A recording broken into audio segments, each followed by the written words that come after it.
Greetings, Patrick here from the Midnight Society, and we are here for another Clash of the Titans. And with our very special guest, our awesome guest, Kyle Curtis-Flett. As you know, Kyle is also a fine reviewer and interviewer. He does interviews on his channel and reviews. And I threw down the gauntlet to Kyle, and I said, "I challenge you to a Clash of the Titans." Um, Had you seen any of our Titan shows as of yet? I've seen some of your recent ones just to know what it's all about. It's funny. I tell you what's funny, Kyle. It's like when I went ahead and I started doing, I was thinking, okay, let's just do this. Let's do the Clash of the Titans because that's because I had once thought about doing a series called Versus, and Right. I had went to another creator and I said, hey, let's do Versus.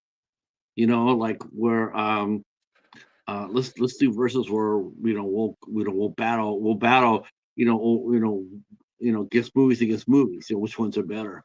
But someone at that time had already started doing it, and I said, well, gosh, that sort of sucks. I mean, it's like we can't really do it like that because we'll be following right on their doorstep, and I don't want to do that, and he didn't want to do that, so I basically just dropped the format. But that was sort of what I was sort of new to YouTube. Right. It's Before I learned that everybody does everything.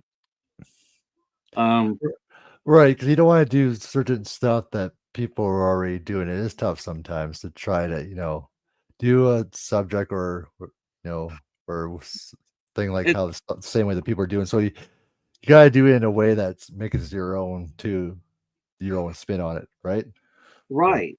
I've seen other verses, and it seems more like combat than it does more than anything else. It's like, well, we'll put up, we're gonna put up, the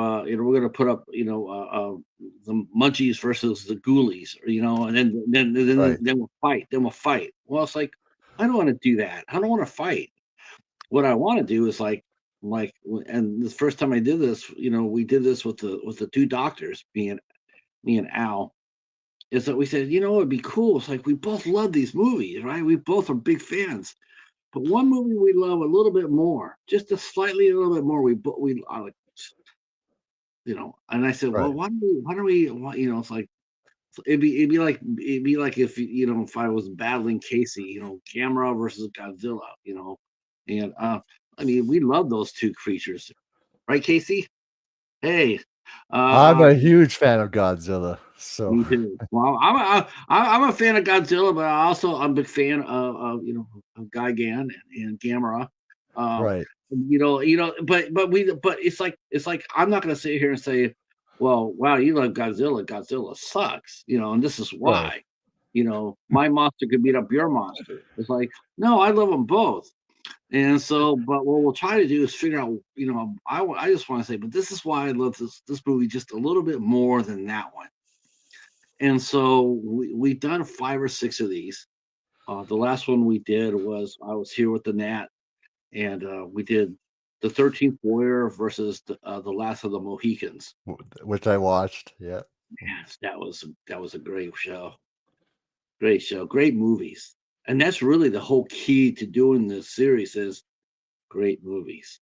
That's why when you asked me choose the movie, and when I chose that, I'm like, okay, let's see what he chooses, and we chose the perfect ones because I love both films too, and they're all different I was reasons. so shocked. I really was. I was so shocked. I would have never guessed that you would have picked Superman 78. I Well, would have because I been. love the original '78 movie, but then I I also love the one you chose as well. So Yeah, I was just like, he says, because I was expecting a horror. I was sitting there going, okay, he's gonna pop with something really, really evil, right, really good, and I was like, and then come back and then go like, I want to do Superman 78, and that's like one of my two favorite movies of all time, and I'm going like, oh my god, I'm so trapped here. It's like, okay, well, it's okay. I can nod my head to that.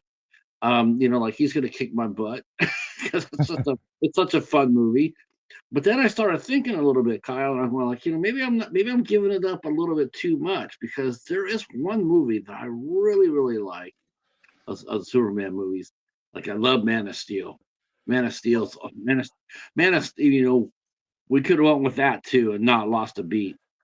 Yeah, But because I went with the one that I thought was really the closest to Superman 78, and that was Superman Returns, which is nothing but a love letter to Superman 78. that's what it is. Yeah, It really is. It's a love letter. And I thought, and go ahead. I was just gonna say, yeah, even if you didn't, if you were did chose Man of Steel, I remember when Man of Steel came out, because I was still working at the theater here when it came out, and that was I didn't know what to expect with with Henry Cavill and everybody, but it surprised me. That was an amazing movie. But 2006, especially doing a Superman Returns movie that's continuing that story from 78 years later. And Bryan Singer coming to direct it, X-Men 1 and 2 director. Right. This one surprised me as well, because I'm like, oh, geez, this is like paying homage, especially a few years earlier, we just lost Christopher Reeves. And this paid a homage to that 1978 movie, that movie that means so much to me. And and I think Superman Returns is a phenomenal movie. I know not everyone loves it either. I understand.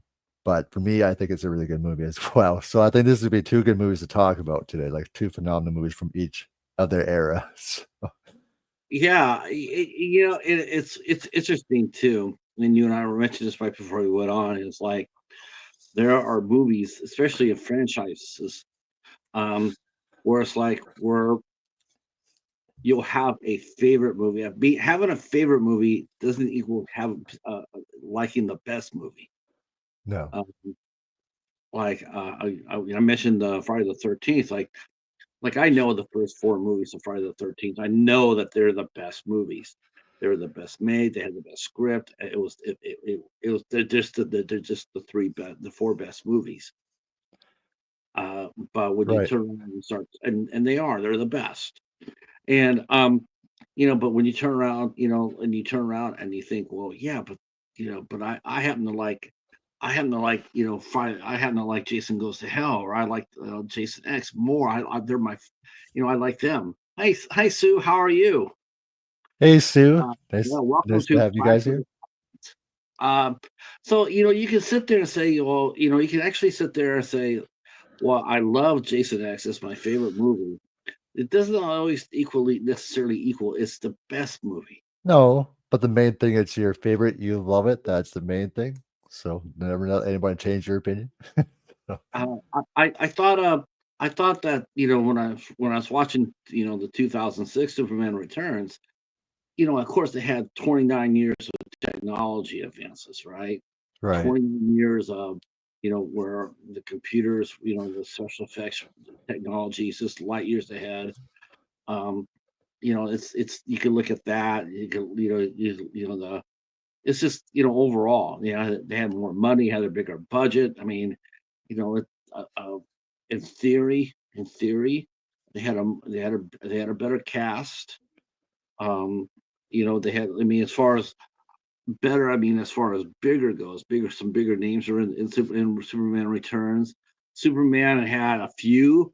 One thing they both had in common was the relatively unknownness. I mean, no one knew who Brandon Routh was before he did, No, Superman Returns, and nobody really knew who Christopher Reeve was when he did Superman. but they sure knew him after the Superman 1978 movie, and it definitely made who he is. This movie Mm. definitely did. And of course, he's always going to be my number one Superman. That's just me. But I think but for what Brandon Routh did, he took over the Superman role for Superman Returns and honored Reeves in a way, in his own way, and Yeah, still made it his own, but it did in a special way. You know what I mean? And that's what, like, I think what because Gene Hackman's my Lex Luthor, but I think because Kevin Spacey's a phenomenal actor anyway, because some of the performances he did in the '90s were incredible, but he also did a phenomenal Lex Luthor his yeah. way His Lex and still Luthor was honored. Yeah. my Lex Luthor is still Michael Rosenbaum from Oh Smallville. yeah. That's Nice. Lex. That's my Lex. That. He was Yeah. so good in that. Oh, Smallville was pretty cool too. That's a good TV series. That's a good And show too. And it's you think about it that think about the DC movies, and quite honestly, man, I think the Superman movies by themselves have just really not gotten the fair shake. I mean, seriously, you go back to Superman's. I mean, I think part of that hurt Superman's legacy is that we're talking about, Superman, 78. Now, I know a lot of people, I'm including myself. I'm a big Superman 2 fan, but you could definitely see the limitations in that film. You could yeah, definitely see. I mean,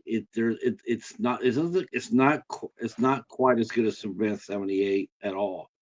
that's Uh, yeah.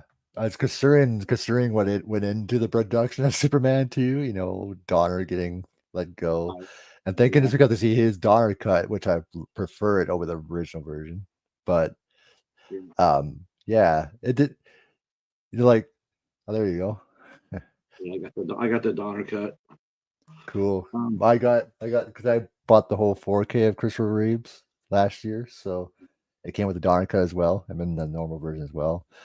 But yeah, Superman 2 may not be as good as 78, but I think it's still a good sequel to follow up because after that, I think I think that when it comes down to the Superman series, the franchise, yeah, I think what really hurt them was the catching up they had to do. It's sort of like a lot of franchises. There's always that one or two in the franchise that are weaker than the other one. right. And you always hear a lot, you always hear a lot of people talk about that. Like, to me, it's like I don't know why we focus so much on the negative. To me, it's like we'll just stay in the realm of horror so I can make it simple here. But you look at Jason Takes Manhattan, right? God, everybody knows that movie just blows chow. Everybody does. I Even though they mean, it but I think, but what it did was it's sort of like had a pond effect. You throw a rock in the middle of a pond and the ripples come out. And right. I think for Superman, I think that happened with Superman 3 and Superman 4, especially Superman 4. And I Yeah. think I think Superman 4 absolutely ruined the franchise and stalled it out for years until Well, we got Superman 7, until we got to Superman Returns. you We could never think we didn't get another Superman movie from Superman Undiscovered Country till Superman Returns. That's a lot of years. Think about it. That's a lot wait, of years between two movies while the superhero franchises, took off, and they couldn't get another Superman up and running. unfortunately not. And I think they made a big mistake by selling it after 2 and they gave it to Canon and that's where it just went to hell for them. So Um, I think when they did that, I think it completely. And think about it, it's just like it's like sort of like right now, you see this, you see a certain genre that's really popular, like superheroes, right? You're sitting there going like, wow, look at all these great movies that Marvel's putting out there, and look, they just keep pumping them out, and we can't we didn't get a Superman movie for damn near what, over 20 years, whatever Superman 4 came out to Superman Returns. We didn't get a single Superman movie. Well, now we still have Smallville. And Smallville did okay. I mean, for what it was, no one can fault Smallville. I mean, they no. worked their asses off throughout the entire 10 season run of that series. And even Well, Reeves gave it its blessing too. And he he appeared did. on guest stars. He Yeah. guest starred on it. Um, but it was still TV. It still Right. had a way smaller budget. Couldn't do that big pow. They tried, but they couldn't. Um, and but we wanted to see a Superman adventure on the big screen, but Warner Brothers was just too nervous about it. It's like, wow, I don't know. Which to me is like, wow, you're watching Marvel. They throw what, I mean, starting with Blade, they were just fucking on fire. I think Blade, what Superman. changed their mind too to do Superman again is after when they decided to do Batman again with the Nolan trilogy and how successful that was. So it's Yeah, like, okay, let's do Superman and see how this goes. and I think the Batman Returns started in 2004, right? Batman Was it? Begins. Yeah, I was think that it came out. 2000? They started filming in 2004 and they released it in 2005. And all right, okay, so there you and I guess it took a jump start to get Superman Returns up and running. Which is, Um, I know we're talking about Superman, but it's crazy because Batman was in the same similar. Remember how Batman and Robin didn't turn out just so successful? So I thought yeah, maybe Batman would be dead too, but Nolan came in and revived it. yeah, you're right. I mean, Batman came out. Though I think looking back at it, and I've seen people do this. When you go back to Batman and Robin, and a lot of people just absolutely crucified that movie. Joel Silver was just like Joe Schumacher. was a Schumacher, shot himself in both feet. Um, he,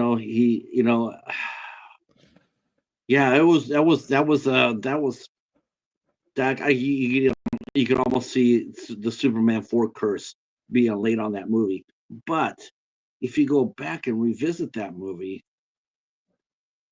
if he took away one performance from that movie, if he had removed this one actor from Batman and Robin, which character would you take it away to me to save that movie? Because I think there's one character I think if you take away, you save that movie. That movie becomes pretty badass. Um, which one? Which one for you? For Uma me, Thurman. Uma Thurman. yeah, I agree with you on that one. If you I go, think that yeah. if it's not Um, Uma Thurman, I would, I would have changed something about Bane a little bit too. That make it more Baney as right. well. That one I would have changed too. But yeah, Uma Thurman, she's a phenomenal actress. I loved her in Pulp Fiction and other things, and of course Kill Bill. But Sure. She just yeah, didn't think. yeah, I'm not sure if it was her acting style or the script or whatever, but she just really, I mean, it was far too 66. And it just, everybody says, it's very campy, it's very cheesy, but if you take Uma Thurman out of that, it doesn't become as cheesy or as bad, or it actually becomes rather damn good. you Because know, I thought Schwarzenegger did a great job as Mr. Freeze, and giving him a heart. Because in the comic books, Mr. Freeze has that heart. All yeah, he's looking for is he's looking for a cure for his wife. So in the comic books, he's not just a ruthless bad guy. Even the Kingpin from the Marvel series, he was basically the same thing. He was like, yes, he was a mob boss, but he also had a heart. He wanted to save his wife's life. So he could do whatever he could to do that. So he had a heart. There was still humanity in it. But I always thought, wow, if they would have just taken away Uma Thurman out of there, I think that Batman movie would have survived. It would have survived, and I think it would have kept. They would have kept on. They could have kept on doing Batman. But I yeah. think a little. Okay, go ahead. I was just gonna say, I think, yeah, if Schumacher just changed a few little things up, because I did a Batman Terry the other day, a few weeks ago on 3D Movie Cinema, we watched Batman and Robin, and I noticed a few things. Okay, there's still some really good, cool things in here, but if Yeah, they just changed a few other things, I think he could have did something good with this movie. I I love Christopher Bale as Batman. Batman Returns, Dark Knight Rises. But I'll Yeah, tell you one thing right now. I thought Clooney played Bruce Wayne the best. yeah, it was Not, Bruce not, not Wayne. Batman, not Yeah, Batman, but Bruce Wayne. I agree. He's good Bruce Wayne, just not Batman.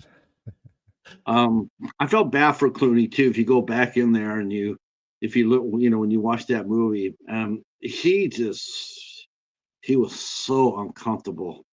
You could see it on the screen how just uncomfortable he felt running around in a costume being Batman. Yeah, He and hated it. and just his delivery of certain lines, I'm like, okay, that's Yeah, Batman. his lines were so wooden. He was so self conscious of Jeez. costume. I'm supposed to be a serious actor now. Back when he was doing Facts of Life, or or maybe the first year of Saint Elsewhere, Right. he probably wouldn't have given a shit. But he had gotten more. He had done some serious movies and whatnot, and here he was. He wants to be a serious actor. He wants to do those big projects you see on Oscar night, and here he is putting up on a bat suit and running around. He got Well, paid really, really well for it, which is why he was doing it. But he was subconsciously, he's just like, you could just see it. You could well, see how uncomfortable he was. well, thank goodness he did other certain movies after this to save his Yeah, career. yeah, and and think about it this way. It did allow for the Batman series to be revived. I mean, think about it. Right. Even if Christopher Reeve hadn't tragically had been paralyzed and then later on passed away, I don't know if he would have been able to recover from Superman 4, as far as playing Well, Superman. I think what they needed to do is really take their time with it and figure out, not rush it, figure out what a really good story and give us something special. But I think they were just going to rush out. If they just, took their time with it and really thought of it, I think they could give us something special with the fifth one. But unfortunately, we'll never see that now. But I think if they really took their time and really figure out a really good story and Do really you good think? movies, they Do would you do think it. that was? Do you think that was a good call though by Warner Brothers you know to go ahead and for Superman Returns? Do you feel like it was a good call for them I think it was because to do a homage instead of original story? They I think it basically was. I think at the time I think it was a good choice to do it this way.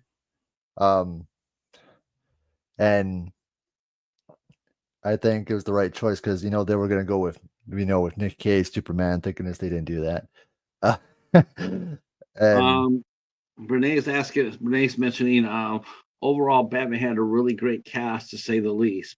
But which Batman? Which Batman? Because there has been a lot.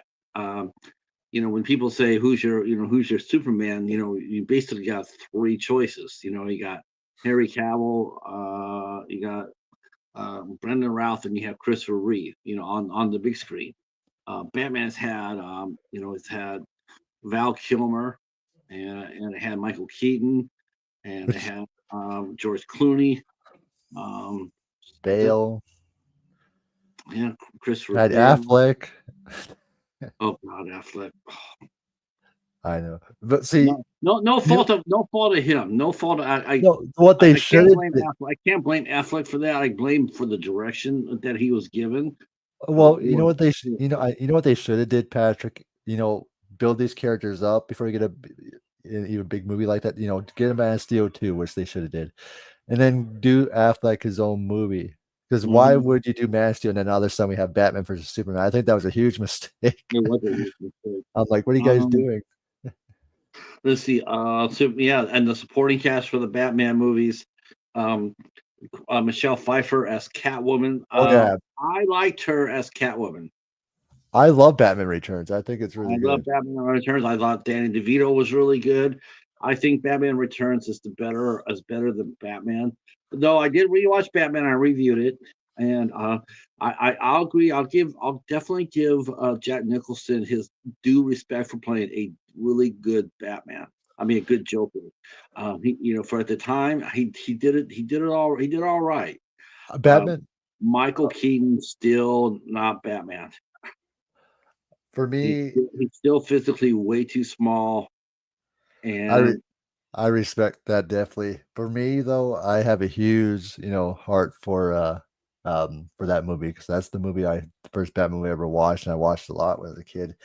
Keaton will always be my number one Batman, and I do love Jack Nicholson's Joker, he did a and great job.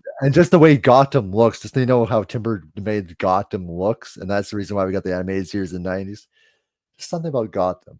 And I wish we would have seen what if he got to end his trilogy, would have been interesting. Well, I mean, yeah, because this Batman suffered the same fate as Superman 2, and Right. that is it looked like it was on a set. It looks like it. It Well, is, that and it looks like it. It looks terrible. Superman 2, the fight between the Zod and Ursa and the Jack Halloran, it looked like a set. It looked like a set. They looked like they're on wires. There was no, I mean, Superman 77 or 78, they were outside. They right. were outside. I mean, it looked like they were outside. When they're flying around. Like, and it looked cool as hell. When he's chasing down that missiles and trying to save everybody out in the outside. It didn't look like a set. Um, That's where why it would. I think it would have been fine if they just let Donner do his sequel, in the first place. he got fired. He got fired for, I do believe it was because of the budget, because of and the Salkinds didn't really Want appreciate to that. spend much? They just didn't want to spend much money. Um, so here we go. We got Superman 78, massive classic. Everybody pretty much thinks about Superman. Like, what do you think about Superman? The first thing you're going to say is Christopher Reeve. And the one thing I'm gonna say when it kicks off the movie, the score, begin with that score. Yeah, John Williams' score is phenomenal, and that intro, just that long John intro is Williams. amazing.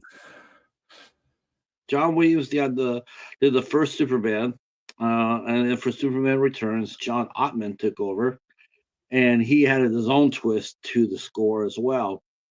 Which is decent. It's But good. definitely it's still John Williams. Yeah. John. So I saw this. I saw this uh,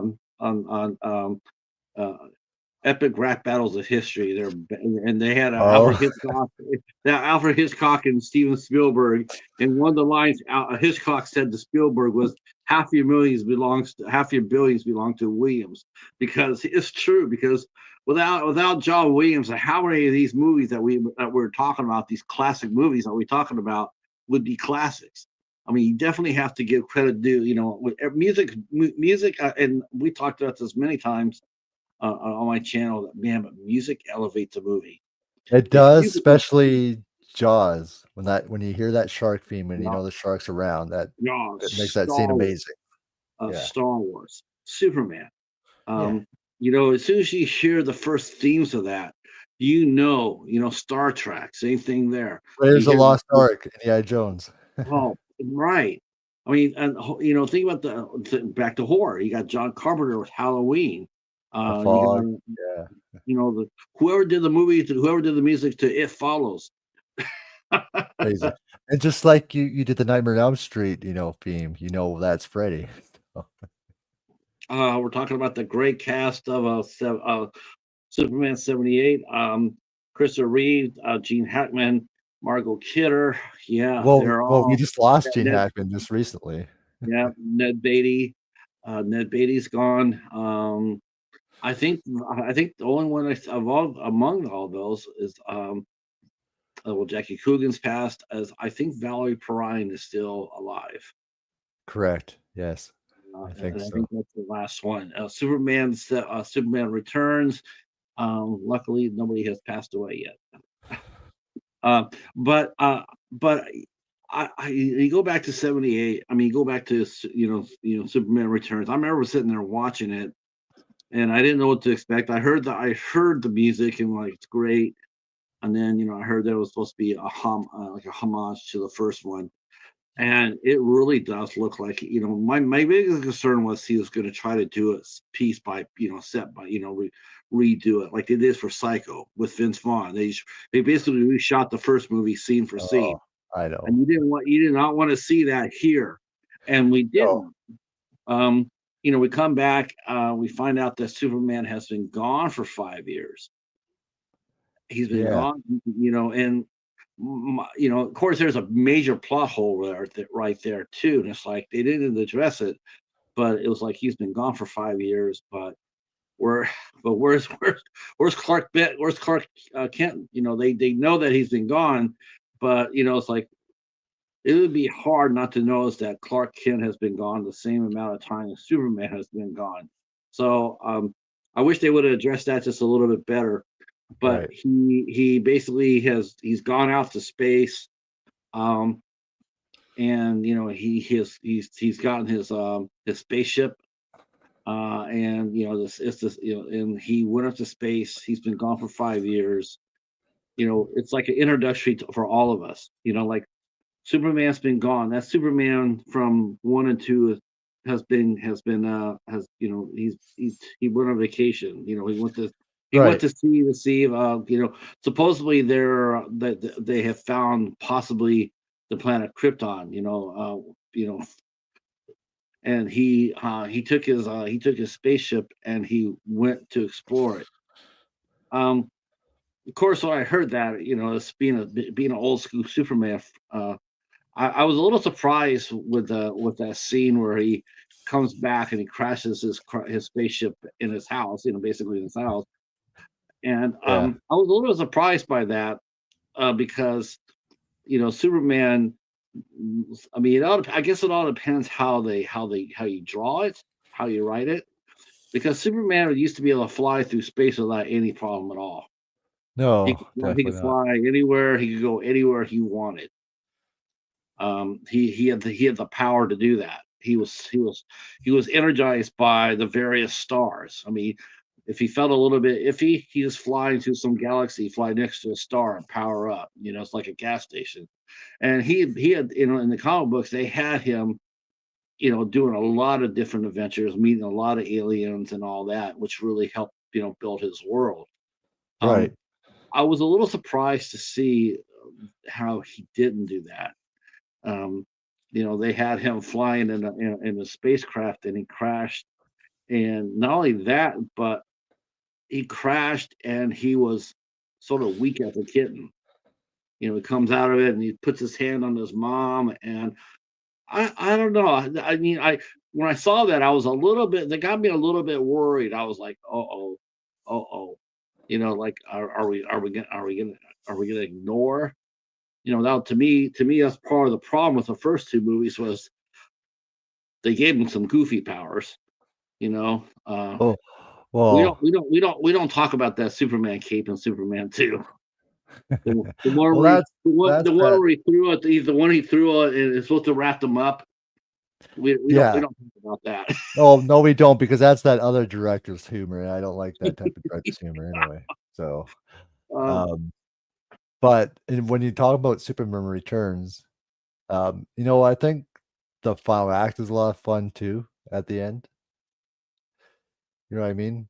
I think the which one? final act of Superman Returns. Oh, I think right, I think right, I think man. I think the final act's a lot of fun too with Brandon Routh. I think that's where they really shine. Bryan Singer, who directed X-Men 1 and 2, turned down 3 to do this one. And I think he brought his style and did it in a Yeah, way that was pretty there's cool. one thing. There's definitely one thing you have to acknowledge about Superman Returns. Man, it is so you know, it's it's like Jesus. It's very, very, Judeo-Christian. It's, having him fly up there and putting his arms out there, and he had a lot. There's a lot of Jesus movement there, where he got, and that was a little weird seeing that. I gotta tell you. I mean, It was weird, yeah. he made Superman unto Jesus. What happened to Jesus? He had I still struggle with that. I struggle with that because that's always been there. Because Superman is being, immortal, being, all powerful. Nothing could really stop him. Um, it but I was a little bit, I thought it played. I thought it some of the imagery was a little bit overpowering, whereas Superman 78.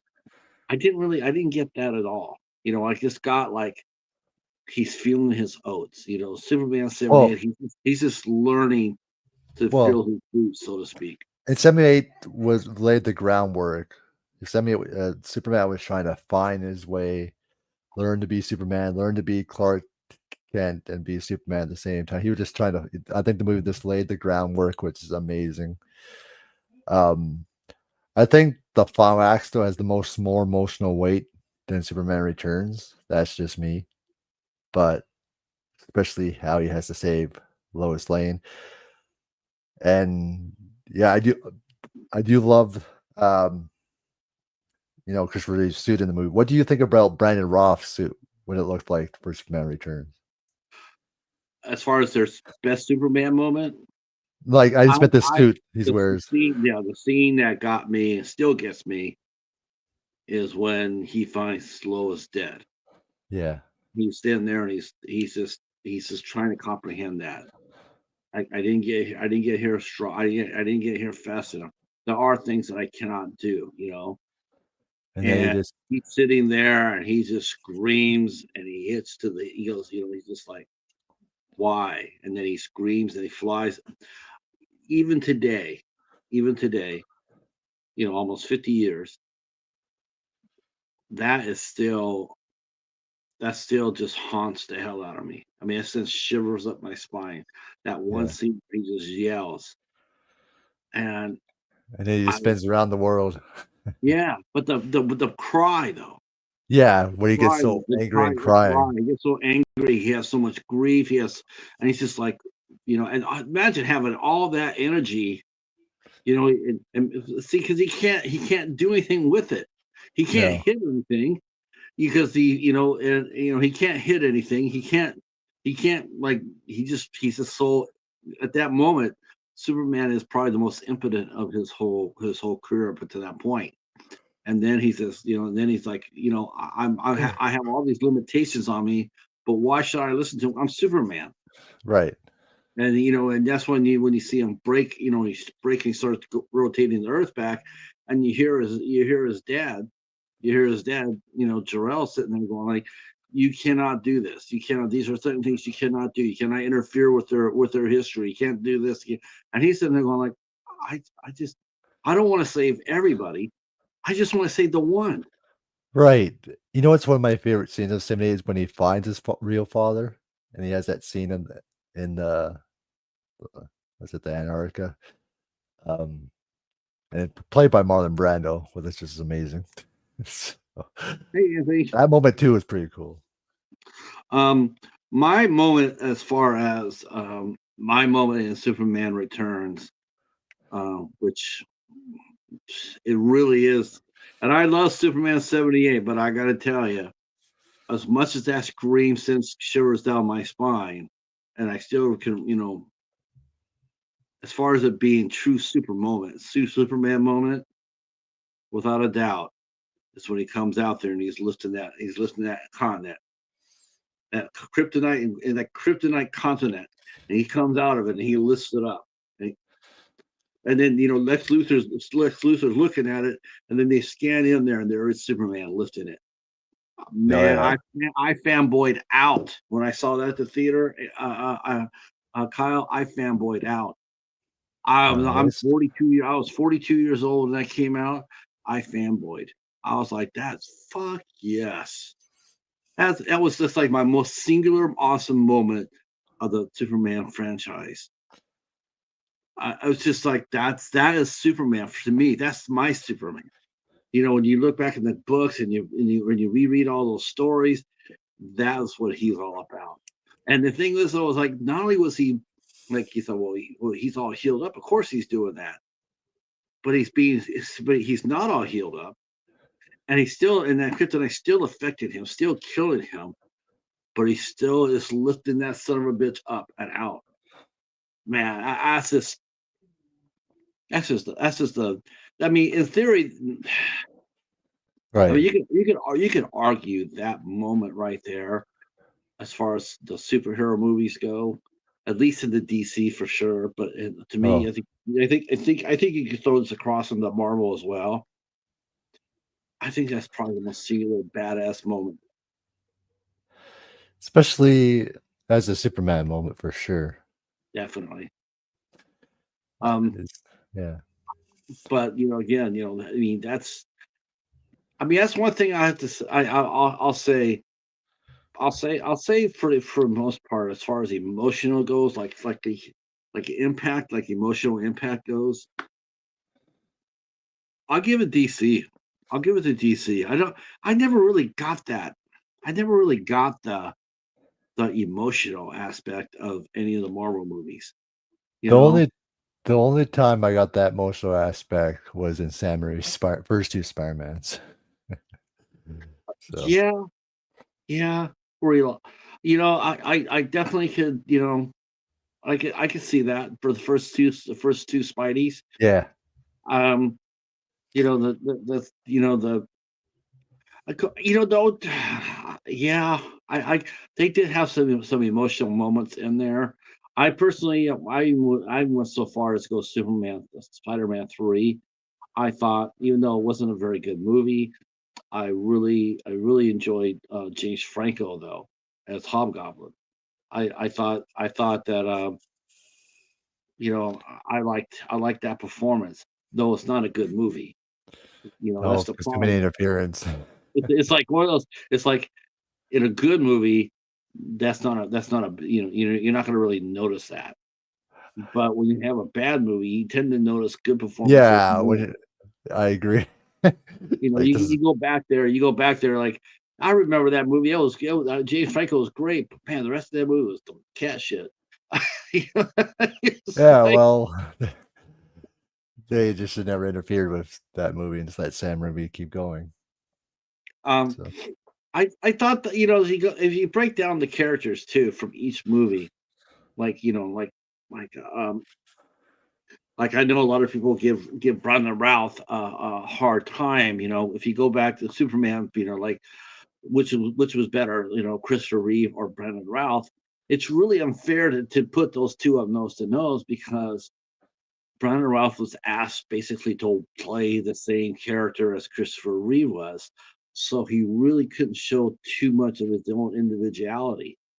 no, Even when he had his moments, you still were breaking. You're trying to still break away from the Christopher Reeve shadow, and that's very hard to do. well, it's if they I think too, if he was able to do his own, like, own Superman film and wasn't following that, I think he can really show his talent. Um, I was thinking, there's been that, like, of course, you see the scenes where, But he still did good in this, though. oh yeah, hey James, is Hey, here. how you doing? Yeah, I, Hope I you're all watched doing their well. I watched their interview on Thursday with they had a French folk music, and Ant. Nice. There's Little Caesars doesn't make pizzas, Ant. See, James was mentioning he liked Henry Cavill as Superman. Yeah, he's good. He's good. I I mean, Man of Steel. You couldn't, we could actually put Man of Steel into this battle and not lost a beat. we Superman. could just Man of had all Steel. 3, it would've been still fine. Oh man, no doubt. Man of Steel is probably the most comic accurate And I of. think they done him dirty by not doing a sequel with him. You know what I mean? I Because he was think a really so good too. Superman. I think he Yeah. did him. I think they did him real dirty, Yeah. real dirty. And they're all, DC they just can't get out of their own way. First Yeah. you have Black Adam, and The Rock comes out and kicks ass as Black Adam, and then you make a Shazam movie, and you make Shazam completely goofy, completely kid friendly, and you're Yeah. going, and you're going there. There's no way in hell that Shazam and Black Adam are ever going to share the screen together. And 2, they teased that Henry Cavill was coming back to Superman with that scene with the Black Adam, but then they never did anything. They just threw No, him it to the should, ro it, to the it threw him shouldn't out have of the role. been, and it shouldn't have been Batman. It shouldn't have been Superman anyway. It should have been Shazam. Yeah. If they had done it right, it should have been Shazam Well, walking up and saying, Black Adam, because he's the only one that could take Black Adam. yeah. Superman, he can't, he's always had a hard time with Black Adam because Superman's vulnerable to magic, and Shazam is not. So I Well, never, you know, I uh, just I just think they should have just, build each character up instead of jumping into these crossovers. Let's see. Yeah, it seemed like it, didn't it? Yes, the Legiana Collective. They were really cute. Um, let's see. James says he misses hot and ready pizza. That's not pizza. James says he loves your background a lot. Well, thank Kyle. you. Yeah, yep. Thank you. Ant says Nick Cage was the best Superman. Shit, that was a weird scene in the Flash. That was weird. Um, I liked the first Shazam movie, and it was. Oh, we saw the first Shazam movie. It was okay. I have no desire to see the second one. Kevin I Smith. haven't seen the second one. Yeah. So the first this is two Shazam movies. They made them way too. They made it just made them goofy. They made them really like it's just terrible. It's like that he's a little bit when he turns into Shazam he's a little bit he's still a grown man. He still has he's still learning his feet. He's still Right. but making him seem like he was 12 years old before and 12 years after he turned into Shazam was just it absolutely ruined it. It absolutely it's like you can't sit you're looking at that and going like, well, you can't put those two together. Yeah, and No. that's who Shazam's arch nemesis is. It's Black Adam. Same thing. It's not Superman. It's those two. It's just ugh. Oh, you're not missing anything. The only thing good about the Flash movie was Michael Keaton was really good as Batman in that. I'll give that was my favorite. And I like the That's girl the who played Supergirl. I think that was what people were really looking for when they heard Keaton. Everything else, whatever, right? Between that and Supergirl, but yeah, I think what brought everybody to the Flash because of Keaton. I think that's why people wanted to see it. Yeah, it was just oh, it's just not good. It wasn't good. It wasn't good. Plus you had a crazy guy playing your lead actor. Your lead actor is crazy. Um, I felt bad for Ralph though. I mean, he, I do think he did try to do some things that did to try to break him out of Christopher Reeve's shadow. Like okay, he didn't want to do the exact same thing that Christopher Reeve did, and I do think there was a little bit more there was some good humor there. Um, and I thought he did as well as he could have with the script that he was given. I thought he played. I thought he gave Superman a lot of heart. He didn't. It wasn't just a caricature. He actually gave Superman heart, as like Christopher Reeve did. Right. And I think Brandon Routh is definitely. I mean, like I said, I mean, all three of these guys. I mean, you could put Reeve, Routh, or Cavell in and not miss a beat. They're both all three of them are truly excellent. Well, Um, they all do it their own in their style. And that's what makes it special for all three of them. now, but we're gonna sink into this a little bit now because there are some questions here. There are some different gonna be some different opinions about this, but Which just makes it fun. Lex Luthor, um, man, I gotta go with Let's Spacey. um Gotta go with Spacey on that for one. me, for it is tough because I love both of them, so it's hard to choose. Um, because I love Hackman, I also love Spacey, so it's hard to choose one of these two. But for just for sake, I will go with Hackman. But I do love Um, both of them. let's see. James says they will they make a noise? Oh, dominoes. Oh God. Let's see. They're talking about Little Caesars Pizza too. Yeah, I Let's gotta go see, with Ant Hackman. wants, Ant wanted to make a review of Black Adam on his channel. Hell yeah, you should, Ant. Let's see. James is sitting there saying Lex is always Gene Hackman. Hackman. I mean, overall, I mean, let's look at the three Luthers, right? So you got Spacey, you got Gene Hackman, and you got Michael Rosenbaum. Now, truly, the best of those three is Michael Rosenbaum. I mean, he really. I mean, I'm not taking anything from Gene Hackman, but you got to think about it. I mean, you got to think about how Gene Hackman, what he did versus what Spacey did, and how he got there. Um, Lex Luthor played a little bit, and they didn't really. They sort of hurt Hackman in the second movie by making him like a buffoon. Well, because too he walked off set, so some of that stuff wasn't even him. I mean, he was in the second movie. He was more of a fool. He was more of a buffoon. He wasn't nearly the threat he was in the first movie. The first movie, Gene Hackman was a legitimate threat with the two nuclear missiles, but he was vicious in this one. He was absolutely vicious. Well, that's because Spacey is a vicious actor to begin with, I mean, especially he his roles from Seven. But just for me, Patrick, it's always going to be Hackman for me, just how special the movie was to me. But I do agree I what you're definitely saying about Spacey as well. for humor wise, that's where the humor was. I'll definitely give Superman 78 the humor edge. I mean, it was a lot more humor in that first movie, but I'm sort of a guy who doesn't really like a lot of humor in his movies. It's just like when I read some of the Marvel books or some of the comic books. There's there's one thing I grew to detest early on in becoming a fanboy, and that is not every single damn superhero has to have a clever line or quip after everything.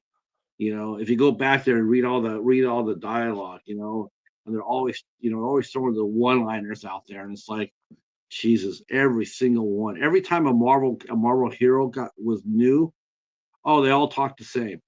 I could literally I could get 50 to 100 Marvel comic books, put them on my desk, cut out all the humor, all the funny lines, put them there, and tell you to guess which hero said it.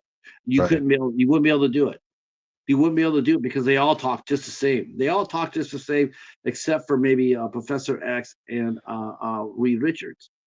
Everybody else has to throw out quips. Oh God, it gets tiresome. Right. Richard Pryor was awesome in Superman 3. Um, let's see. Let's see. I still love Quest for Peace. I liked Mark Pillow as Meteor Man. Nuclear Man. It was Nuclear Man. I think Meteor Man was Robert Townsend. Um, let's see.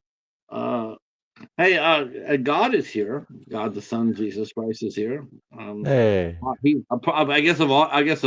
guess if anybody had an opinion about which was a Superman, it would be God. God, what was your favorite Superman? Let's see. Um, I love Meteor Man too. uh, I just thought Spacey. I thought he was really.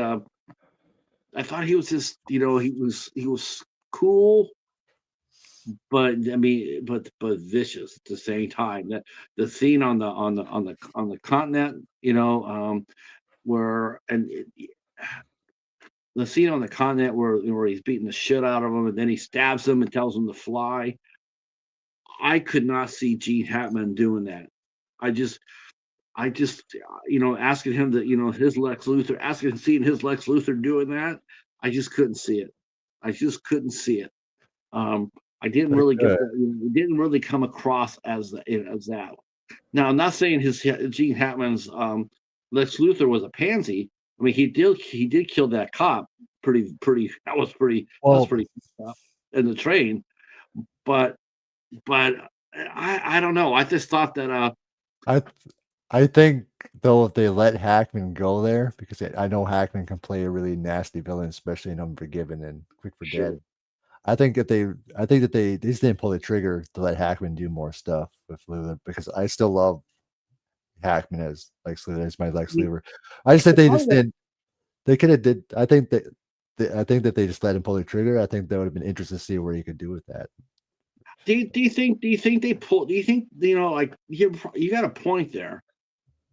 I mean, part of it probably had to do with the fact that here we are, we're launching Superman, and if you go back to Superman 78, I mean, it is a little bit, and and it doesn't apologize for it, but it does have a sliver of camp in it, you know, like Lex Luthor with Otis, and the wigs. I mean, um, it does have a little bit of camp to it, and you wonder if that was, like they said, well, we can't really unleash Lex Luthor, like we can't have him from day one, from the first moment on being dark, you know. I mean, he actually didn't have his dark moment until and not until he told Miss Tessmacher about where the second missile was going. That was like, to me, that was like the first moment where, because up to that point, he has actually been, like he put the chain around Superman's neck and the kryptonite, threw him in the water. He's still doing, cracks, one-liners at him. And it wasn't until when Miss Tessmacher went up there and says, "What? Where's the other missile going?" You know, and he goes, "Hackensack, New Jersey. Right. My mom lives there." And he just shrugs his shoulders. It's like, that was like, damn, that's harsh. That's rugged. You know. But that was probably the only really moment where he was actually Lex Luthor. I mean, ruthless. Um, and I don't necessarily, like I said, I don't necessarily blame Gene Hackman for that. I think they sort of played it safe in the sense in the sense of the first Superman, because you didn't want to come across as being really heavy, even though throwing two nuclear missiles out there is No, pretty you just don't want to throw everything at once. You just, 'cause right. especially if you're gonna make it into movies, I think just got to get there. And But then again, then as soon as you get to Superman 2, what happens? They did that. They made it worse. They took they well, defamed. we gotta remember too, Superman was a mess to begin with. So, Yeah. um, and some of those things are not even Hackman. So, because he left, because when Donner got let go. So, God is saying that Christopher Reeve is his Superman. See, James is sitting there saying hi to God. I treat you I treat it out to you, but you did. Oh my God, you guys are killing me here. Um, love you I guys' thought opinions. Superman Returns was just way too long. Uh, um, Brandon Routh was a great Superman. The movie just wasn't his favorite. The only reason named Keanu. You know what? The only cat is named Keanu. Thank you. Um, let's see. Let's see. And then God says that Reeves is Superman, and then it says, "Thank God." Having fun. Yeah, ask God, is Little Caesars a pizza or not? Uh, um, so I just thought that I thought Spacey. I think he had the advantage of. I think he had the advantage of the 29 years in between. I think they said that, listen, there's one thing that we're going to have to come across right away because of Superman 2, Superman 3. Well, 2, 3, and 4 is that they got more campy as they went on. And I think that DC said, we really don't want to do that. I mean, and Singer knew that. I mean, you look at Superman, look at X-Men 1 and 2, and those are really, I mean, not all the way accurate, but they were really strong. They were I really enjoyed both of them. They didn't have they had some humor in it, but but he tried to make it, like it was settle. It wasn't like at your face type right. humor. And it was more serious, those 2 movies. Let's see, for me, because it was the first Superman movie, and so in those days we had Grease, Halloween, Saturday Night Fever. It was awesome movies. Being 12 years old, I yeah. I think Richard Donner as a director, his direction was top notch for sure, for me anyway. I can't. You know what? I thought. I The wish I would. singer's good too. Singer. I would. I just wish Singer would have just. What he did though. He did do that Yeah. at the end of the movie though. and he made his threat to Superman and basically the planet a lot more. I mean, if the continent would have came up like Lex showed, the damage would have been worse on the world during Superman Returns than it would have been during Superman 77, 78. It would have been a lot more devastating, a lot more.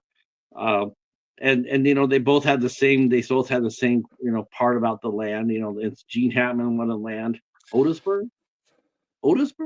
Uh, and they both were fighting. They're both their schemes. Both Luthor's schemes were land. Right. And I tell you one thing I really did like too. Not only did Spacey, and then they redid the scene where they broke inside the museum to steal the kryptonite. But I like how they made it even more with Spacey and his crew breaking into the Fortress of Solitude. Dude, that was some violation right there. I was like, he comes in there and he steals. Not only is he got those crystals, but I mean, and you see that too when Routh the Superman comes into the fortress and he sees what has happened. I mean, do you see the anger and the rage on Superman's face? I mean, he's not hiding that. He's not sitting there going like, "Yeah, okay." No, he's sitting there going like, and when he got to the continent before he realized what was going on, he says, "I think you have something in mind." He wanted it back. He was angry. He was pissed. Right. He was violated. Um, yeah, I still got to go with Spacey for me. Lois Lane. I'm So going Kidder for this. Margot Kidder for the 78, and you have Kate Bosworth for 2006. I got no dog in this fight. I got no dog. For me, it's them both. Kidder. And I've got other reasons. I hated them both as Lois Lane. I respect that. I would go back to the 50s and grab Phyllis Neal to play Lois Lane. It just never, neither one of them did anything at all. I just understand, but I still liked her Lois Lane from 78 for me anyway. I liked Amy Adams for the Man of Steel. I went with that. I mean, I thought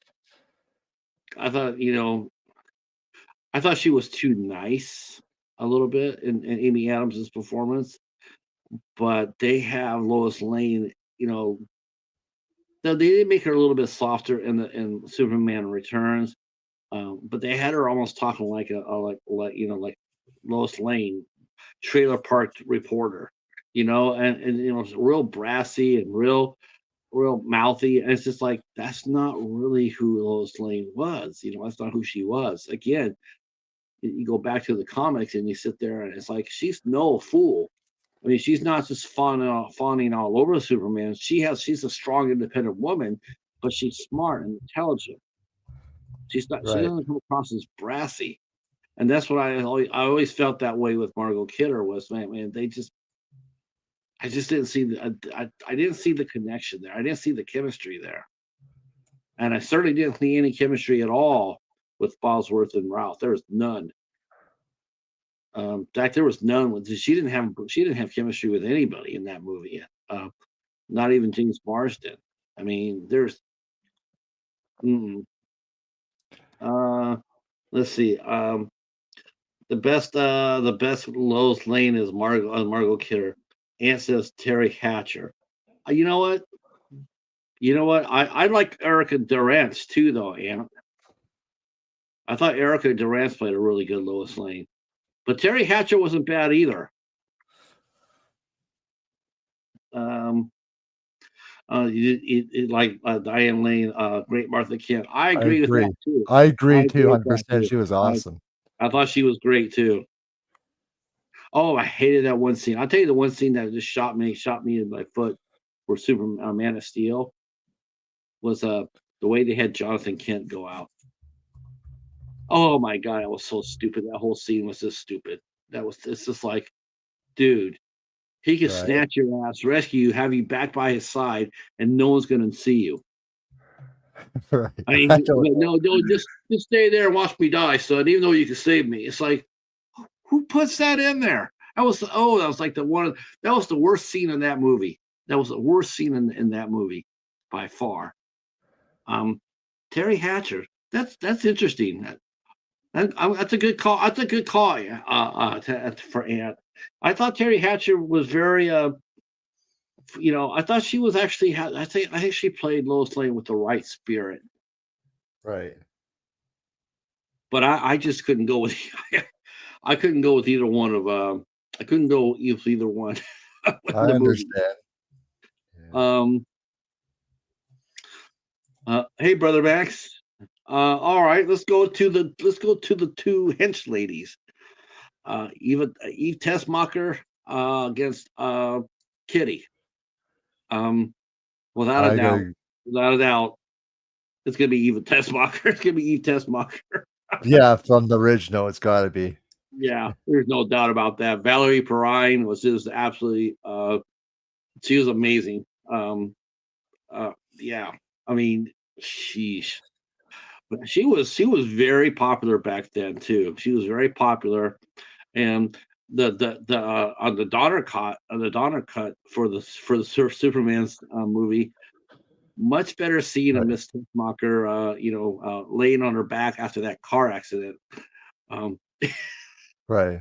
you're sitting there going like, Jesus, that girl is pretty. Even as a 14-year-old, you're sitting there going like, that lady's pretty. um, Excuse me, I can do mouth to mouth. No, I'll handle that. Everybody, attention. For um, sure. I thought Tessmacher. I thought she was.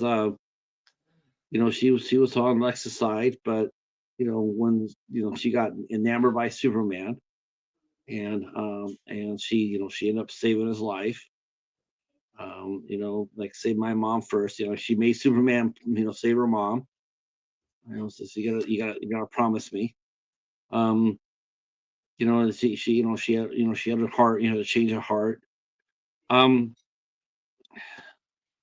Parker Posey played Kitty, and I to be honest with you, I was nervous as hell when I heard that because Parker Posey has played in a lot of superhero movies, and she has absolutely sucked in them.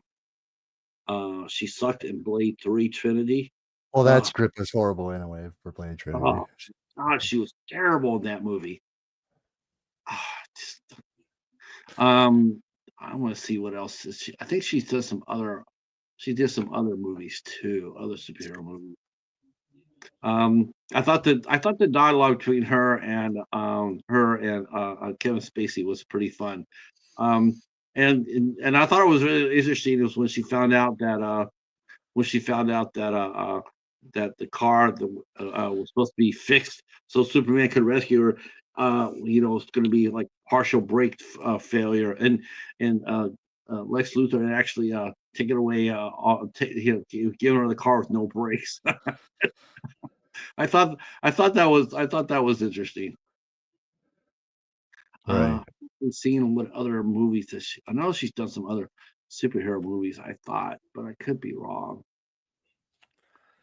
I could be wrong. Yeah, I guess maybe I am. I thought she had done another one. Okay, now, but I didn't like her. Like she used to be really regarded really pretty Right. highly. But it seems like lately with her, she phones in a lot of her performances, like in Blade Trinity.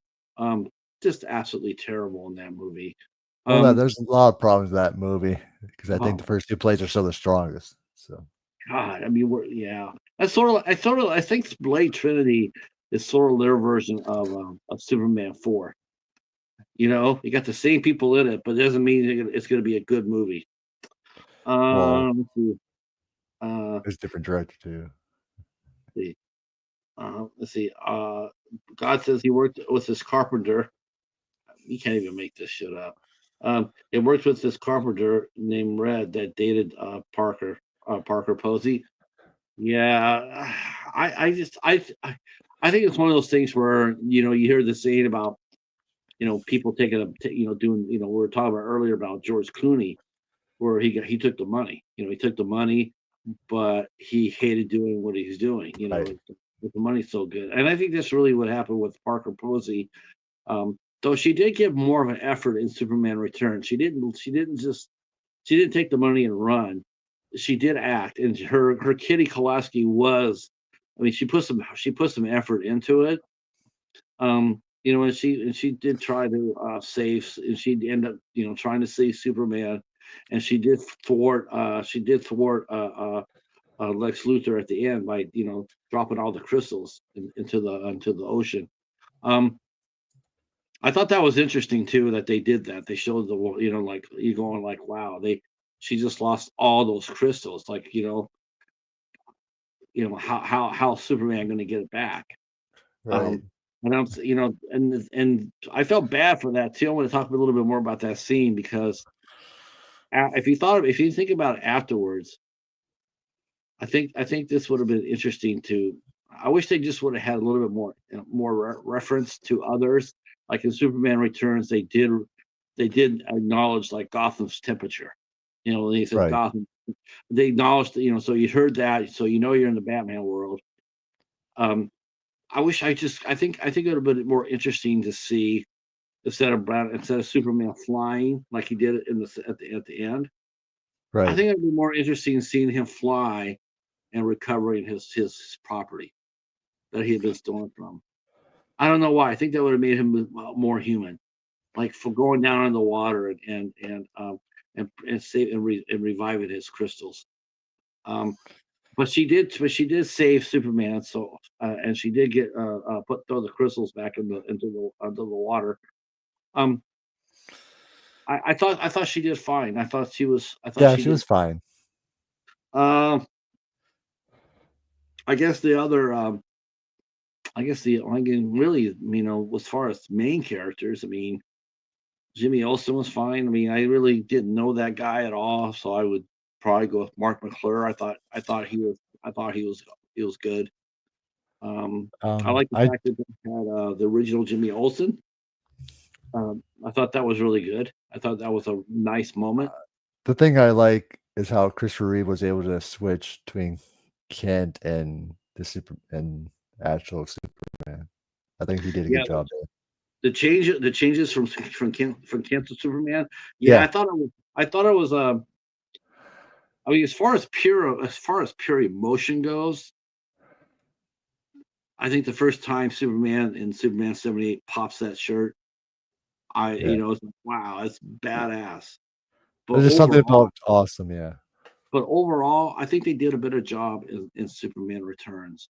They didn't play for camp like run into a phone booth and then like that was funny the first time you see it, but What you what know, I what I meant was his performance as Kent Dak, like, the nerdy oh, Kent. okay, Yeah, that's what he, I meant. And then he him did act as Superman. he overplayed it though. I mean that's one thing going back to 78,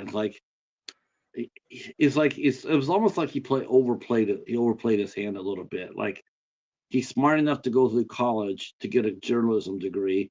Do you really think he's that all all over himself, off like putting his glasses up there or running into people? I mean, I To me, I think it was just the right amount of ingredient, at least, not too Um, much. I just thought because the guy's not stupid. Like I said, he's coming in. He's got a job with the city's biggest newspaper, and believe me, they don't hire like that out of college. Here he is. He's coming out of university. He's got his degree. I just don't feel like he would be falling all over his feet like that. And I do appreciate the fact that they toned it down a little bit in Superman Returns. I mean, he's still a little bit geeky, but not that geeky. Like Well, not it would make sense though because it's after 5 years for him not to act like that anymore.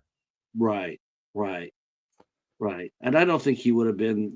I don't think he would have been all that. Um, you know, I don't think he would have been.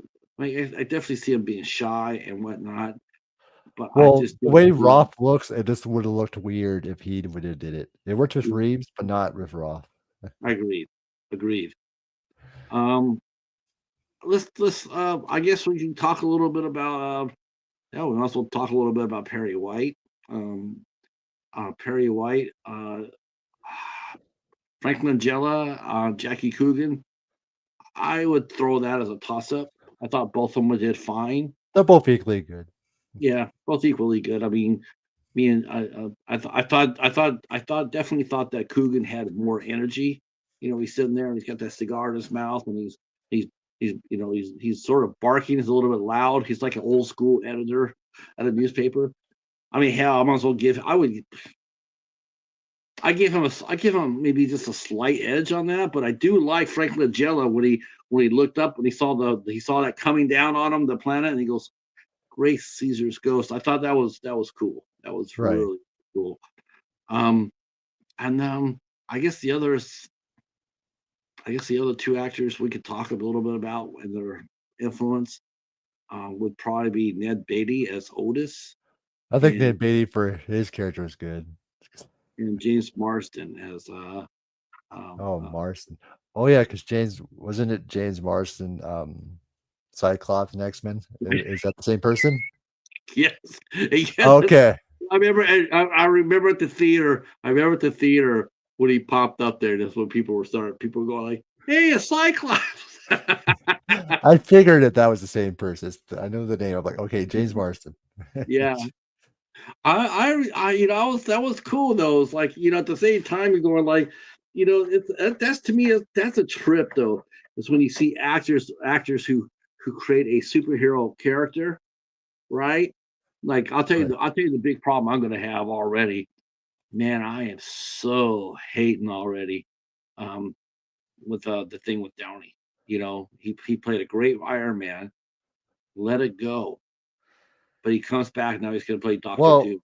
it it's a desperation from Marvel right now Yeah, because they not it's desperation move because they're not having the same success after the game, so they're trying to go back to that success. So that's what they're really doing because they're bringing back the Russos and they're bringing back Downey Jr. It's just a desperation move. someone commented about that too. It says the Russos they have wasted whatever cachet they had because everything they have tried to come out since the last Adventures has not done well. Yeah, Has really struggled.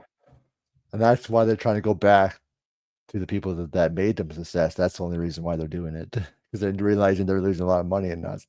But I hate the casting. I hate it. I hate it. I hate it. He's not going to do anything new. He's not going to be doing anything new. He's going to be Iron Man. He's going to be Iron Man, but underneath Doctor Doom's name. He's not. He's going to be quipping one-liners, and like he's going to be he's going to be Robert Downey Jr. basically doing what he did. He's not going to be really putting much effort, much acting chops into it because he's Robert Downey Jr. But I absolutely hate. I don't like it when an actor does get an iconic role like that, And then come back again for and then something come else. back and play a different superhero. It's like, dude, I mean, really? I mean, it's, I mean, I'm sure you got other roles that are coming your way, you Well, because know. he just did Oppenheimer, so you would think. Yeah. So there you go. You got Oppenheimer. You got. Hell, if you wanted to, you could go ahead and do Doctor Doolittle too. But please don't do that. Um, let's see. But our great actors are diminishing. So I don't mind seeing Downey, Clooney, Pitt, etc. It's funny you mentioned I that. agree on that. It's funny you mentioned that, Brene, because I was reading People magazine this week at the library, and someone was quoted as saying a lot of people think that a lot of young actors now think that acting is going to the gym and working the social media accounts. That's what makes them an actor. Since they're not doing the work, they're not auditioning. They're not going to class. They're not trying to make themselves into better actors. They're just relying solely on their looks. And their And media, social media numbers. yeah, it's just like you're right. I mean, there's not that many actors like right now. It's like It should be that's based on your talent. to be honestly. But I mean, honestly, tell me, really, how hard is it really?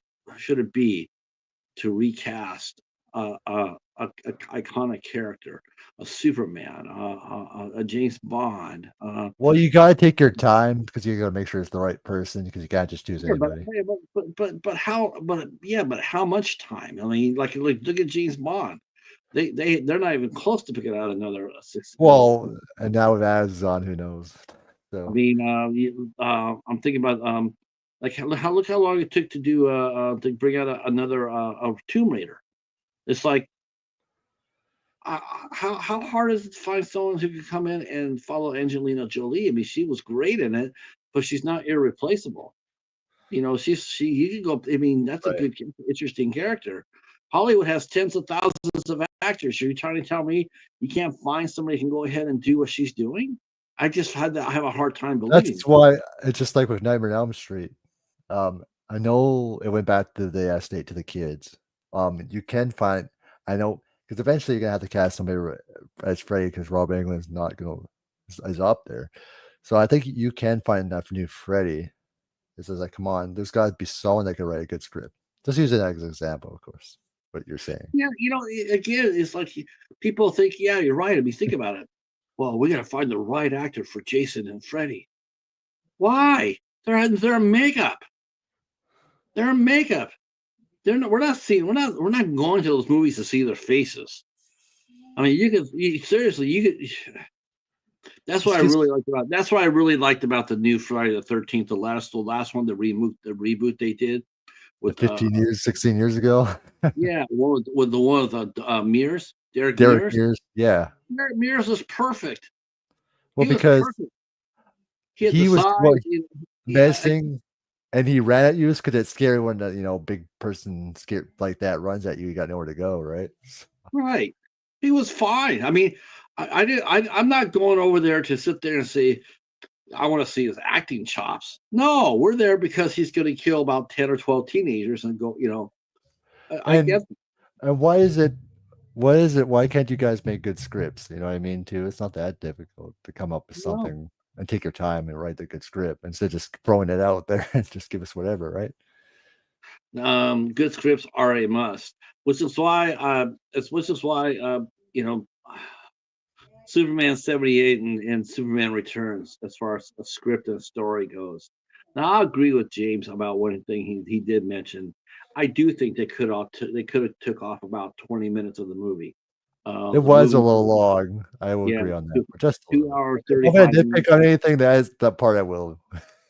Um, um, there was I think Superman. They had two versions. They had like the 3 hour. They had the 3 hour TV version, and then they have the regular version was the regular version or the Donner cut version was almost 4 hours. I love the Dawn Cuts. Two and a half Man, hours. 2.5 hours too. It was 1 hour and 51 minutes. Um, I do think they could took off 20 minutes of that, um, and you could have been fine with it. Superman Uh, Superman Returns is a little long too, just a little bit. yeah, Superman Returns is 2 hours and 35 minutes, and Superman is 2 hours and 31 minutes. But So watching the version of Superman doesn't feel like that because it just goes quick after a while for me anyway. I'll tell you one thing. I did not. I felt Superman 78 went by to me a little faster. It went by a little bit faster in the beginning, and then Superman Returns once the It's earthquake so hit, slow. then it rocketed, and then it was it was good. Good suspense too. The scene where Lois and Richard and Jason were in the boat. It looks like it was going down. Yeah. Right. Um, that and he comes and he sees his feet. The scene and the same thing too. They have that's one thing I'll say about Superman Returns. It just had more iconic moments. Like when the plane is on the. And I definitely want to talk about this. What I really loved about Superman Returns is they made him human. Right. I If you agree. really think about, they made him human, and what I mean by that is He's been gone for 5 years. He comes back. He's not the same Superman he was when he left. And I thought nothing showed that better than the very first rescue when he rescues Lois. That was a great segment, and I'll tell you why. Oh, or I'll tell you what. I want to hear your thoughts, Kyle. I want to hear your thoughts about this, about the first rescue, with the first time Superman comes out in public and Superman Returns. What did you think about that scene where he's flying to where It's Lois is? not. It's not bad. It's not bad. I think the effects is decent. Um, I think it was interesting how they did it. I think it was a cool way. Um, so I still prefer the '78 how he does it, but I still think the one in Returns is pretty decent, and they did it in a style that I haven't seen it before at that point. What I liked about this the first time he saved Lois at Superman 78, where she's on the helicopter, has a helicopter crash, and then he comes and rescues her, and I got you, you got me, who's got you? Yeah, I thought that was cool. Yeah, um, that was a cool moment. that One that was. one that has Superman, like he's confident. Here Yeah, he is. He knows he seems to know what he's doing. I think that was an Super- iconic moment for Reeves. I think that was a very iconic moment for Superman, and for Superman himself. Yeah, Where Superman returns, he does everything wrong. yeah. That it was. They were okay, but wasn't. It was wrong. I just didn't feel He, the same impact. what I mean by everything wrong is like, so here's Superman. Here's Superman. He's come back. He's come back from his mission or what have you. He goes up there to rescue, and the moment where he flashes by the window and Lois Lane sees him, man, it's just like goosebumps. It's like, damn, it was just. But his rescue itself was so screwed up. He did it wrong. Yeah, He landed on the shuttle. He cut it away.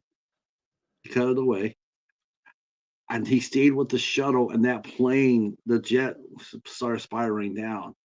Now, honestly, they would have never. That plane would have been broken up 10 times two. Um, and they had fire on the tail. And they showed Superman sitting there, and he's got the space shuttle, is going into space, and there's three things wrong. It's not the wheels on the shuttle either. There's no wheels on the right. shuttle, but he's still kicking it loose with those hanging down. So he has to come back. He's gonna have to come back and get that shuttle because it's not gonna be able to land by itself. But he stays with it. He stays with it. He gets out there and he cut, and then he's sitting there and he's looking at it like he pushes it off and he's sitting there like, yeah. And then he turns around and he sees the jet falling. He flies down there, not in front of it, like that's where he should have. He flies and he's trying to grab it he's trying to grab it Right. by the tail. That plane would have disintegrated. It It was definitely would almost have. like he had forgotten how to do this. And he flies through the wings. He's and the plane is. And you got to think about this. The plane is going faster. It's going faster, and it's like so. Like he didn't like to me. I would have been. It would have been like he would have flew. He would have flown underneath it, and he would have did hot air. He would have did Right. heat to lighten the air to float the plane.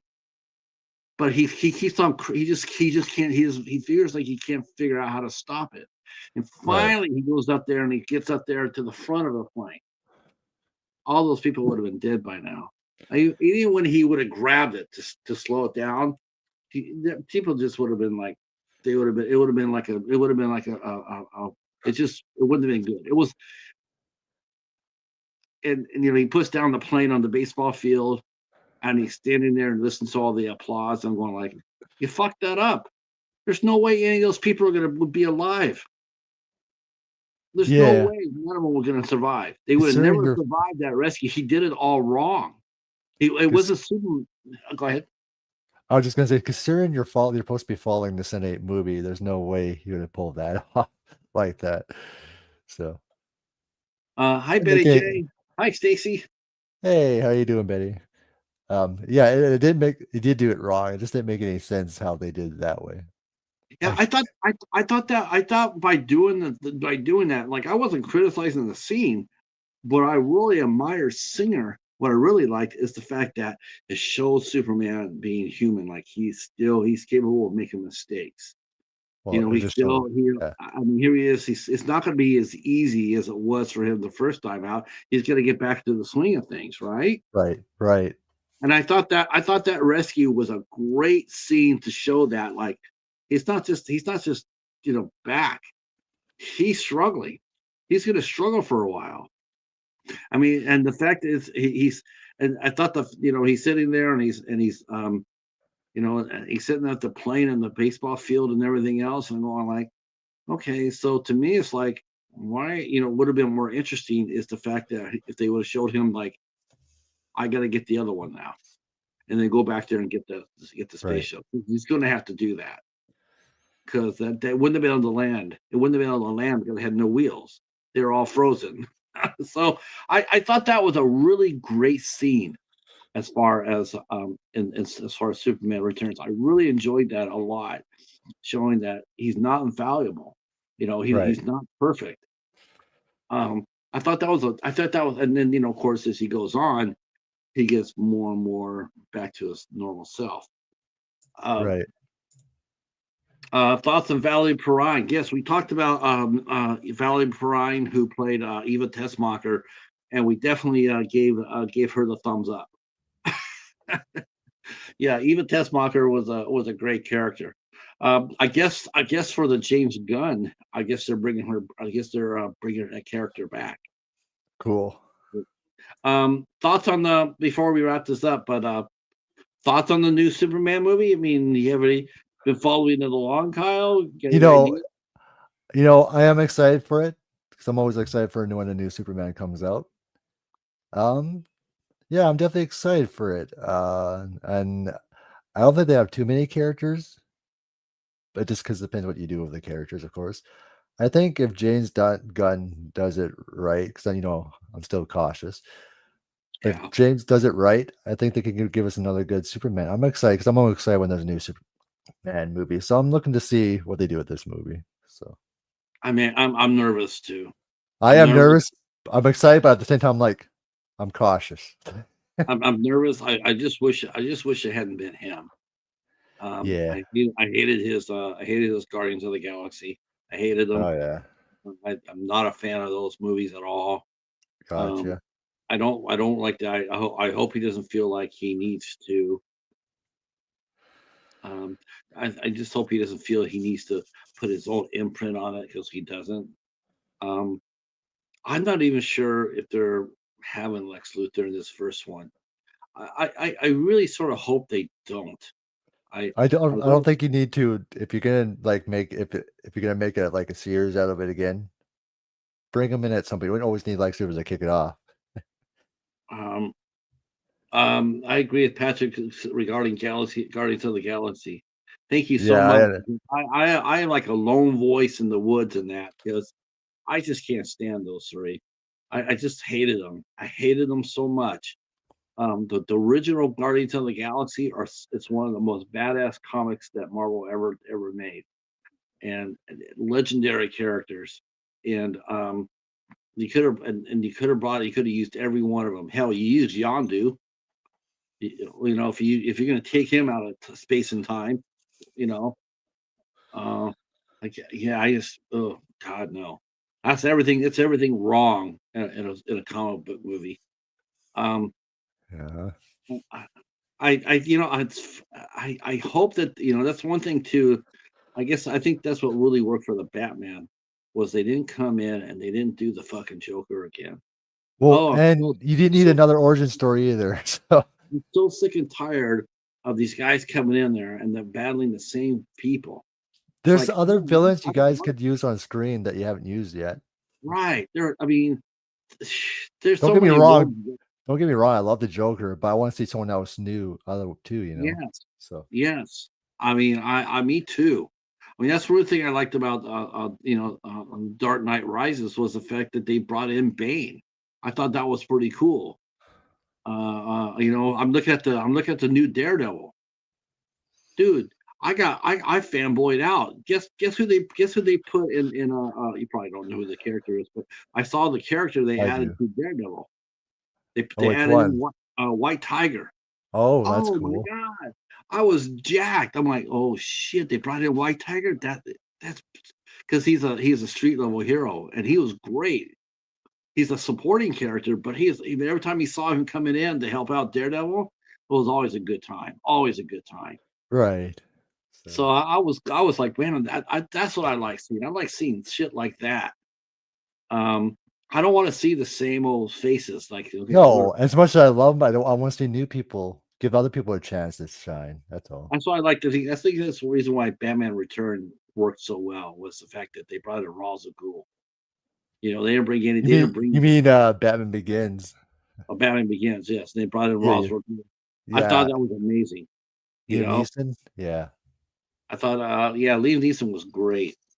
and then the Um, Scarecrow. Get to see the Scarecrow do his thing too. Was cool. Batman Begins. You know, Batman Begins is another Clash of the Titans we could do because that movie is rocking. That I movie, think. is absolute- I would take that in a heartbeat. Oh, if you want me to come back at some point to do Batman Begins, I'm down for that. We'll So, definitely have to come. Yeah, you'll probably. Well, at least I know now that you'll be picking superheroes. I'll be more ready. and other movies, of course. It's not just horror. I'm not just the horror guy. I'm all movies. So, Uh, I hope you guys enjoyed our Clash of the Titans. Um, I Man, it's so good to talk about these two movies, Kyle, with you. Um, well, same here. I wanted to because I love Superman, and I think these were the two great movies to go against each other, and I wanted to, honor why I love both these movies. So, um, just two really just absolutely great movies. I mean, they really are. Superman 78, basically, honestly, is a door opener to everything we know about superheroes now. you Without could thank it Superman, for kicking off that genre. yeah, Superman 78 opened the door for it. It Um, op- it opened doors for them to do Batman after that for DC.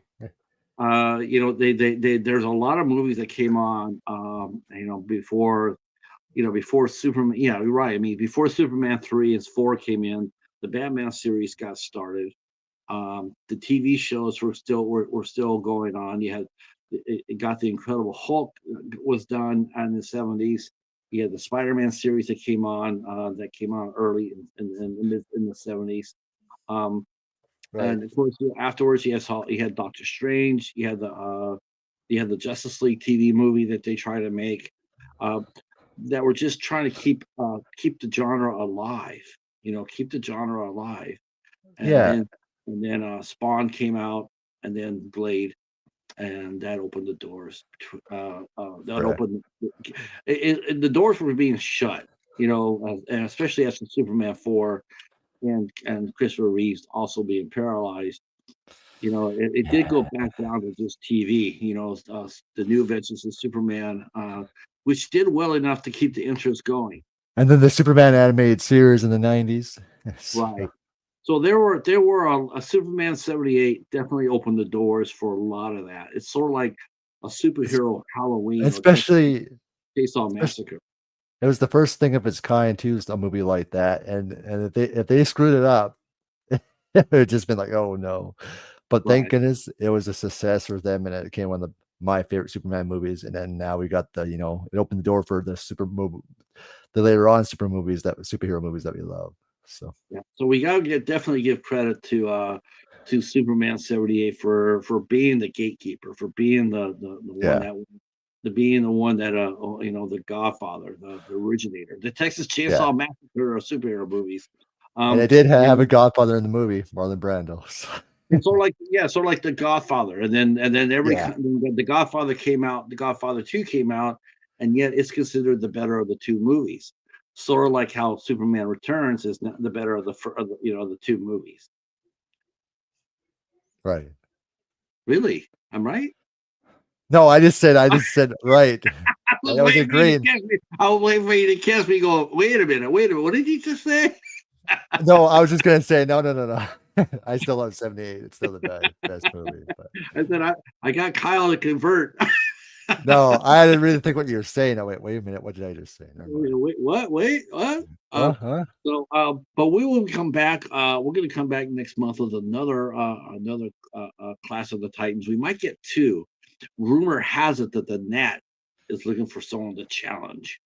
Uh, JT from JT's movie discussion, also a member of the Midnight Society. Um, will be hopefully having a contest as well. I'm going to find another person to tackle. The Midnight Society as a whole.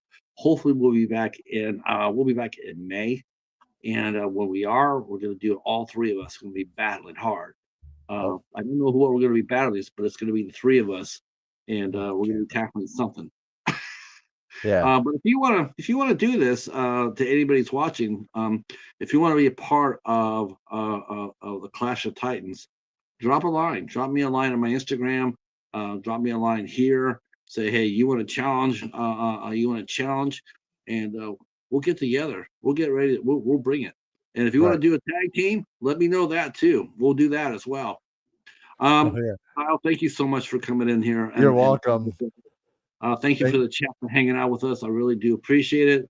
I had a lot of fun with this tonight, and we'll be back as far as the regular programming goes. We'll be back next week on Wednesday with another Eight Questions with, and then a week from tomorrow here on this channel we'll be here with the ISC Midnighters, and we'll be covering the movie called Oddity, and that'll be at 8 o'clock here, and we'll be led by our good friend Mary Welton. No, I'm leading that. I keep on saying her, but Mary Wilson's doing the Devil's Gate next month. Yeah, I can't wait for that. I'm looking forward to Mary's movie. I'm Yeah. like, Mary always picks the great movies too. She's a great ISC picker. Just let's watch this. Like this is so Right. badass. But I got Oddity next a week from tomorrow, and then next in April, Mary will be here with Devil's Gate with Jonathan Frakes of all people. Awesome. I know. I've seen that movie before. It's badass. All right. See right where you at, Kyle. Otherwise, I'm going to say goodnight to everybody else, and we'll talk to you guys soon. Have a good night, everybody. Oh, I guess I should ask you before I do that. What do you got going on your channel? Oh, before we say good night again. Tomorrow, starting a new watch party series. Horror. She wanted to do the Halloween franchise, so I'm doing the whole watch party series with her. So that's gonna be a lot of fun going through that. But this Thursday, me and Black Tastic Mia will be discussing our top 10 comic book adaptation movies. So that's gonna be a lot of fun. And then Friday, I'm bringing on 3D Movie Cinema, Matt Wyatt, and Ryan Cam will be doing a Logan watch party. So I'm looking forward to that as well. Oh, the logo for the yeah, I like that. I Logan. I've heard some really good things about it. I just hated the bad guy. They put him out of time. For Donald Pierce. sure. Donald Pierce is not. He's part of the Hellfire Club, and they put him out of place. And it was like, oh, that's terrible. And Um, then I got Adam Marcus, Jason Goes to Hell director will be coming on at some point for an interview. And then Felissa Rose in April for an interview. So there's a lot of stuff Terrific. coming. There's a lot of stuff coming. Adam's coming here too. I don't know exactly when, but I'll coordinate his time and your time, and so we don't crisscross each other. Right. Uh, So we had a great time with him last time. Me and JT, or me, Eric, and Al Licard. We had a great time with him last time. Yeah, he said he's looking forward to coming back, which is something I didn't expect. But he remembered he had a great time with us. So I'm definitely going to come back and hang out with you guys on your channel. I can't wait. It's part of it is because we're all champions of Jason Goes to Hell. We all love it, and a lot of people in the horror community don't. I But do, but whatever. I do too. I've I do warmed to it over the years. So. Man, I mean, I would actually be if anybody's out there and wants to step up and do a challenge, Clash of the Titans with Jason Goes to Hell. I'm your boy. Just saying Versus it. X. Yeah. Oh, Jason X with the two best final girls. Hell yeah. All right, boys Yeah. and girls, that is for real. That is it, and we will talk to you guys soon. Peace, everybody.